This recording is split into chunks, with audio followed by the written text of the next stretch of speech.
你可能一辈子都吃错了地瓜叶，而且完全没有发现。你每天烫青菜，以为这样最清淡、最养生，其实你正在把最珍贵的营养亲手冲进水槽里。地瓜叶这一把只要20几块钱的菜，在台湾的传统市场、黄昏市场随处都买得到，热量低，纤维高，多酚含量在所有商业化蔬菜里排名第一，能护肝，能清血管。研究甚至发现它的成分可以抑制癌细胞生长，叫它平民抗癌王一点都不夸张。但问题来了，只要你用错了煮法，这些好处统统会悄悄消失，你花的钱、花的时间全部白费。台北医学大学和台湾农业试验所用科学仪器测出了真实数据，水煮会让地瓜叶的多酚流失将近1/4，你辛苦买回来的营养有一大部分全部煮进汤里倒掉了。换一种煮法，同样一把菜，多酚含量反而可以增加4.5倍，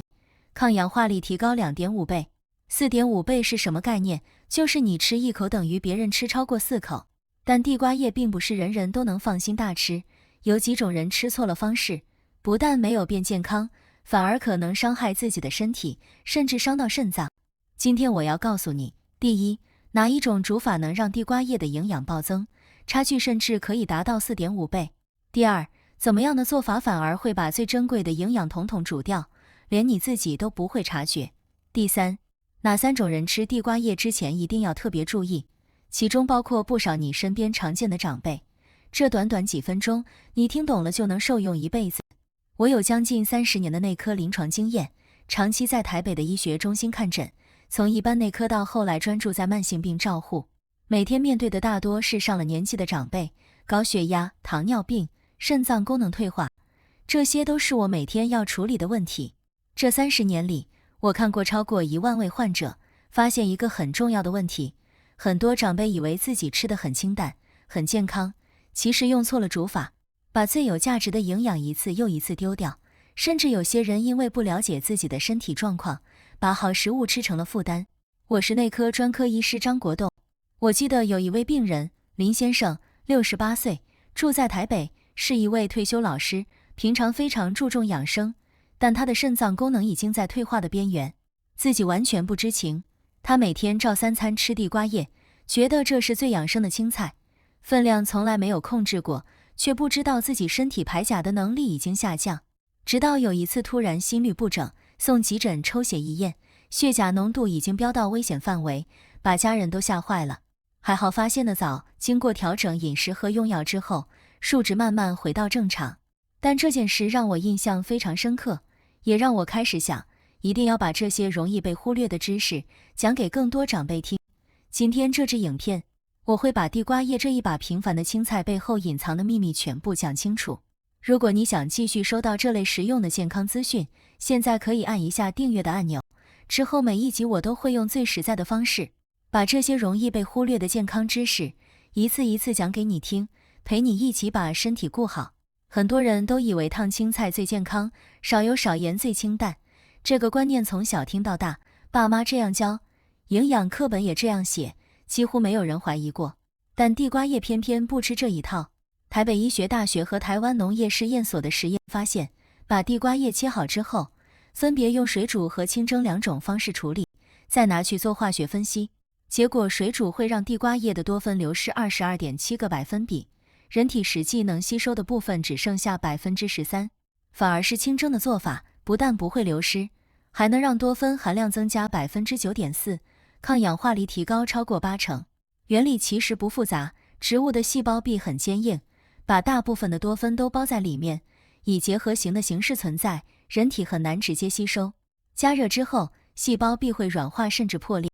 把里面的营养释放出来，一部分结合型的多酚还会转换成更容易被身体利用的游离型。但水煮的问题是，多酚是水溶性的，一旦细胞壁破了，营养就溶进热水里面，你捞起来的叶子其实已经被抽走了精华，剩下的只是好看的颜色。也就是说，你以为的清淡养生，其实是把最珍贵的营养倒进水槽里，天天都在做，天天都在流失，自己却完全没有察觉。高先生72岁，住在台南，退休之后很注重养生，每天3餐都会配一盘地瓜叶，菜梗软软的，汤也舍不得倒掉，还会拌着饭吃。觉得这样才叫健康，朋友也都夸他很自律。这样的习惯持续了将近10年，直到有一次健康检查，营养师看了他的饮食记录才提醒他，这样的煮法其实浪费掉了大部分的营养。高先生这才知道自己吃了将近10年的健康餐，营养值其实打了很大的折扣，还一度以为是自己身体出了问题，才会怎么吃都觉得没什么效果。所以烫青菜最健康这个说法并不是完全正确的。很多人也以为青菜生吃最天然，最能保留营养，所以流行做成沙拉，觉得完全不加热最健康，一加热维生素就会被破坏掉。但地瓜叶的生叶里含有比较多的草酸和单宁，吃起来口感粗糙，有涩味。草酸还会和钙结合，形成草酸钙，不但影响钙的吸收，还可能增加肾结石的风险，对关节和骨骼也不是好事。单宁则会影响铁质的吸收，容易让贫血的问题更明显。经过加热之后，草酸和单宁会分解或溶出，营养反而更容易被身体吸收。这也是为什么专家一直强调地瓜叶一定要煮熟才吃。蔡女士，65岁，住在高雄，在市场听邻居说生菜沙拉最养生最流行，就开始把地瓜叶洗一洗，生的加进沙拉里天天吃，还特地淋上油醋酱，觉得这样既清爽又健康。结果吃了一段时间之后，开始觉得肠胃不太舒服，偶尔还会胀气，也被检查出草酸钙结晶偏高，关节有时候也有点酸痛。医师才提醒他，地瓜叶一定要煮熟才吃，而且不能水煮太久，最好用清蒸的方式处理。蔡女士这才恍然大悟，原来自己一直搞错了方向，所以生吃最营养这个说法也是不正确的。很多人还以为只要是天然的青菜，就可以放心大吃，多多益善，完全不需要考虑分量，反正蔬菜怎么吃都对身体好。但地瓜叶是高钾蔬菜，每100克大约含有400毫克左右的钾，比很多人熟知的香蕉还要高。对肾脏功能正常的人来说，钾可以帮助身体排出多余的钠，减少血管壁的压力，是很好的营养素。但对肾脏排钾能力下降的人来说，情况完全不一样，钾吃进去排不出来，会慢慢堆积在血液里，血钾浓度慢慢升高，严重的时候会引起心律不整，甚至有生命危险。这也是很多肾脏科医师一再提醒病人要注意的重点。江先生，69岁，住在新竹，本身有慢性肾脏病，平常控制的还算稳定，定期回诊，按时拿药都很配合，但他一直以为只要吃的是青菜，就完全不用担心分量。有一阵子听说地瓜叶很营养，就天天大量的吃，一餐甚至吃下满满一大盘，觉得多吃一点对身体只有好处。某一天突然感到心悸不舒服，呼吸有点喘，手脚也有点无力，家人赶紧把他送医，紧急抽血检查之后才发现是血钾过高引起的，差一点就演变成更严重的状况，把全家人都吓得不轻。医师提醒他，不是完全不能吃，而是要控制分量，并且用先汆烫再烹调的方式，把多余的钾先溶出来，之后再搭配蒸或炒的做法，才能兼顾营养和安全。江先生这才知道，青菜可以放心大吃，多多益善，这个说法是不正确的。先跟大家讲一个很重要的观念，肾脏从50岁开始，功能会慢慢走下坡，这不是生病，而是每个人都会经历的自然变化，只是每个人退化的速度不一样。我们的肾脏里面有非常多微小的过滤单位，叫做肾丝球，一颗肾脏里面大约有100万颗，它们每天要帮我们过滤大量的血液，把废物排出去，把有用的东西留下来。从50岁开始，血管会慢慢老化，血管壁的弹性变差，肾丝球周围的微血管也会跟着受到影响，过滤的效率一年一年下降。如果同时又有高血压、高血糖，肾脏受到的伤害会更快，就像水管长期承受高压，时间久了就容易出问题。这也是为什么抗氧化的营养素对这个年龄层特别重要，因为身体自己清除自由基的能力也在慢慢下降。如果没有足够的抗氧化物质帮忙，血管和肾脏会老化得更快。但问题是，很多长辈的肾脏其实已经在退化，自己却完全不知道。台湾的统计资料显示，65岁以上的长辈，慢性肾脏病的盛行率高达 37.2%， 全台湾估计有超过200万人肾脏出了问题，等于每10个人就有将近4个人的肾脏功能已经受损。这个数字比很多人想象的都要高出许多。更值得注意的是，国家卫生研究院学者的研究发现，台湾慢性肾脏病的盛行率达到 11.9%，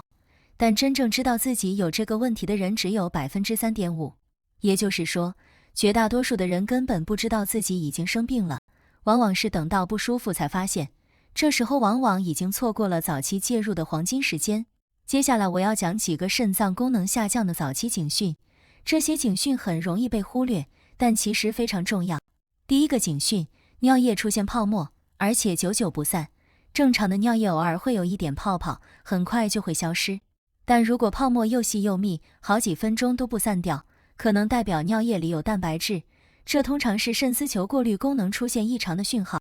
王先生，58岁，住在桃园，是一位计程车司机。有一阵子发现尿液泡沫变多，上完厕所看到泡泡久久不散，但觉得可能是喝水少的关系，没有特别在意，就这样拖了将近半年。直到公司安排健康检查，才发现尿蛋白已经超标，医师提醒他肾脏功能已经悄悄受损，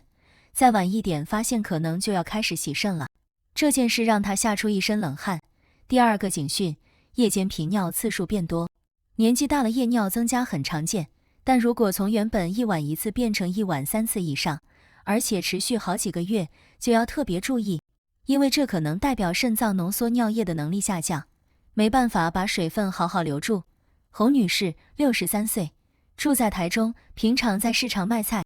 原本1晚起来1次上厕所，后来变成1晚要起来4、5次，搞得整晚睡不好，精神也变得很差。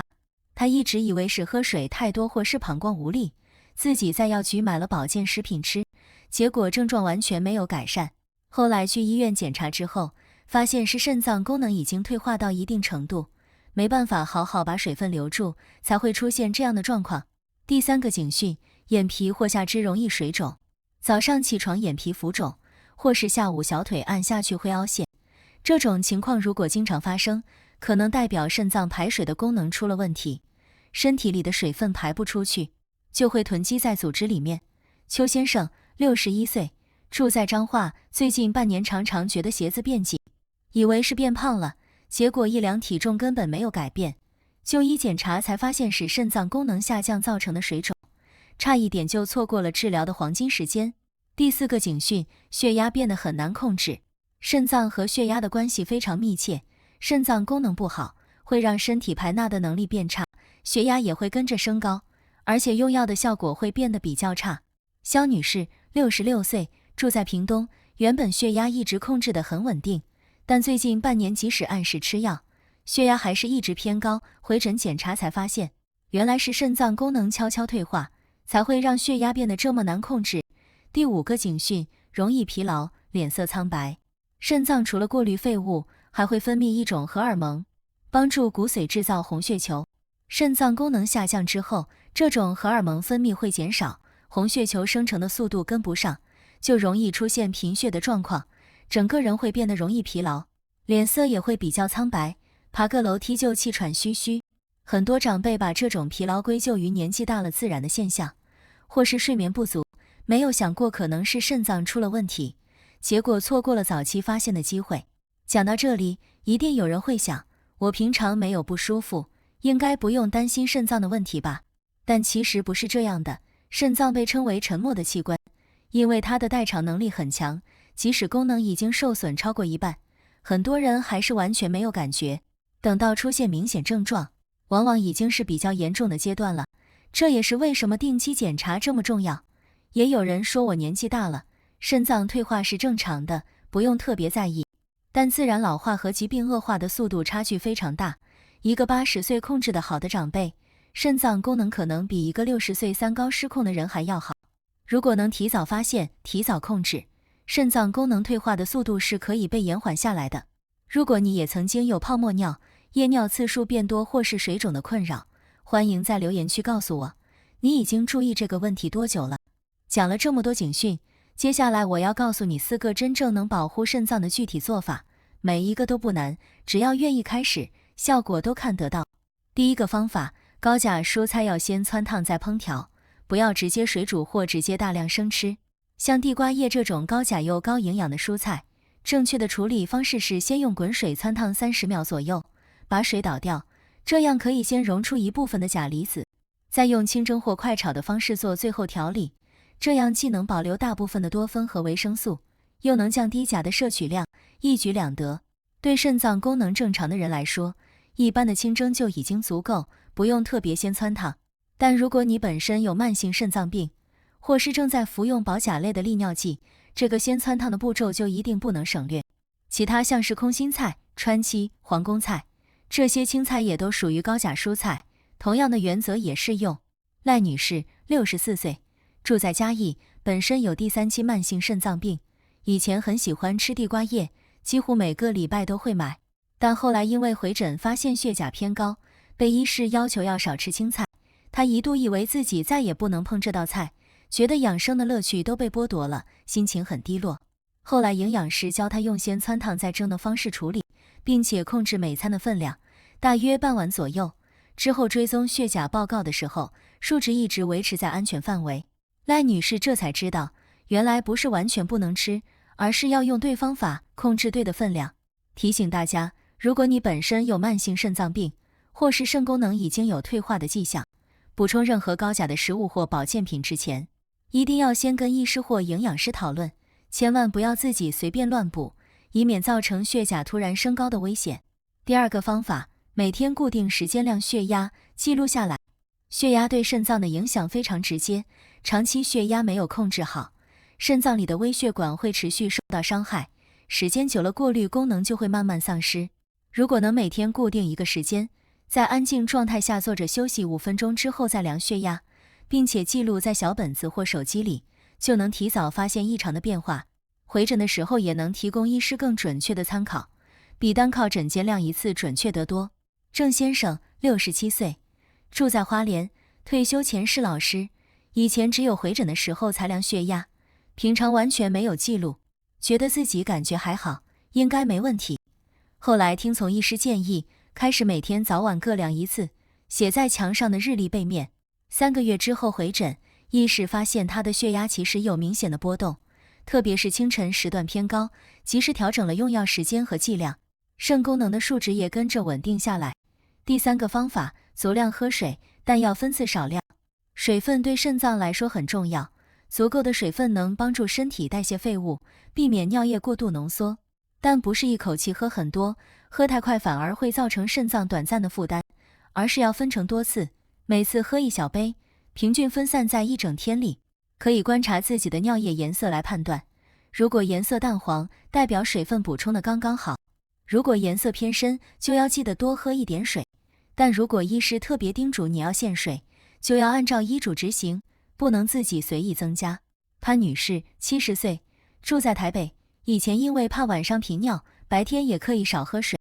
一整天可能喝不到3杯，结果反而让尿液浓缩，增加肾脏的负担。营养师建议她改成少量多次的喝法，每隔一段时间就喝1小口，并且把晚上7点以后的水分减少，白天则正常补充。这样调整之后，夜尿的困扰也跟着改善了不少，整个人的精神也变好了。第4个方法，定期做肾功能检查，不要等有症状才去。肾脏是沉默的器官，早期几乎没有明显症状，等到出现水肿或疲劳，往往功能已经流失了一大半。成人健康检查里的尿蛋白和血清肌酸酐是很重要的2项指标，透过这2项数值，可以帮助医师估算肾丝球过滤率，及早发现肾脏功能的变化。这个检查通常在抽血和验尿之后，几天内就能拿到报告，过程并不复杂。国民健康署针对成人提供定期的免费健康检查服务，如果你不确定自己是否符合资格，可以直接拨打所在县市的卫生局电话询问，或是打电话到住家附近的卫生所，专人会协助你安排检查时间，不需要自己一个人摸索。苏先生，59岁，住在台南，在市场卖水果，一直觉得自己身体很好，很少感冒，从来没有做过相关的健康检查。后来听了女儿的建议，拨了电话去卫生所询问，才知道原来自己符合免费健检的资格，就安排时间去做了检查。报告出来发现肾丝球过滤率已经偏低，接近第3期的标准，还好发现得早，经过生活习惯和饮食的调整，数值慢慢回升。苏先生常说，这通电话打得太值得了，早知道就不要拖那么久。这4个方法，高钾蔬菜正确处理，